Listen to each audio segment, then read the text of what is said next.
పరకామణిలో ఆ పరకామణి అనేటటువంటి బిల్డింగ్లో ఆ రవికుమార్ అనేటటువంటి ఉద్యోగిని పట్టుకుంది ఎవరు ప్రభుత్వంలో? జగన్మోహన్ రెడ్డి గారి ప్రభుత్వంలోనే కదా. అంటే దొంగతనం చేసిన వ్యక్తి ఏ మతం? మరి నువ్వు చెబుతున్న సనాతన మతమే కదా. రవికుమార్ అనే అతను హిందూ మతం. సరే, అతను తప్పు చేశాడు, దానికి ఆయన ప్రాయశ్చిత్తంగా ఏదైతే దేవుడికి తన ఆస్తిలో 90% రాసి ఇవ్వాలని చెప్పి నిర్ణయించుకున్నాడు. సో దానిలో భాగంగా అతను 14 కోట్లు రాసిచ్చాడు. నేను అడుగుతా ఉన్నా, సింహాచలంలో దొంగతనం జరిగింది.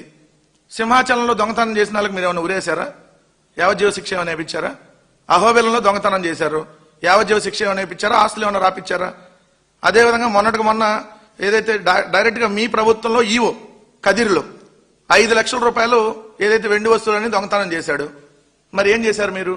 సో నేను అడుగుతున్నా, అసలు నువ్వే మతం పవన్ కళ్యాణ్? అసలు నువ్వు హిందువు అయితే నేను అడిగిన దానికి సమాధానం చెప్పు. నువ్వు హిందూ అనేవాడు ఎవడైనా కూడా ఏదైతే తిరుమల లాంటి పవిత్ర పుణ్యక్షేత్రం 140 కోట్ల హిందువుల మనోభావాలకు సంబంధించిన అంశంలో ఏ విధమైనటువంటి ఆధారాలు లేకుండా జంతువుల కొవ్వు, పంది కొవ్వు అని చెప్పి ఉన్మాదకర వ్యాఖ్యలు చేసే అతను హిందూ అవుతాడా? అది పవన్ కళ్యాణ్ అవని ఇంకోలవని. రెండు, మరి ఇదే పవన్ కళ్యాణ్ వాళ్ళ కుటుంబంలో వాళ్ళ తండ్రి దీపారాధన చేసేటటువంటి కుందీతో సిగరెట్ తాగాడని చెప్పారే, ఎట్టవుతారా మీరు హిందువులు? దీపారాధన కుందీతో ఎవడన్నా మనిషి అనేవాడు సిగరెట్ తాగుతాడా? ఉన్మాదులు తాగుతారు. ఇంటర్మీడియట్ లో బాప్టిజం తీసుకున్న పవన్ కళ్యాణ్ మరి డేరా బాబా దగ్గరికి వెళ్ళి తీసుకున్నాడా హిందూ మతం? లేదంటే ఇంకేదన్నా బోలే బాబా దగ్గరికి వెళ్ళి తీసుకున్నాడా హిందూ మతం? ఇంటర్మీడియట్ లో బాప్టిజం తీసుకున్నా నువ్వే చెప్పావు. మరి నువ్వు ఎప్పుడు హిందూ అయ్యావు? బీఫ్ తినమనేవాడు ఎవడైనా హిందూ అవుతాడా? బీఫ్ తినాలి, ఆకలేస్తే బీఫ్ తినొచ్చు అని చెప్పిన వాడు ఎట్లా హిందూ అవుతాడు?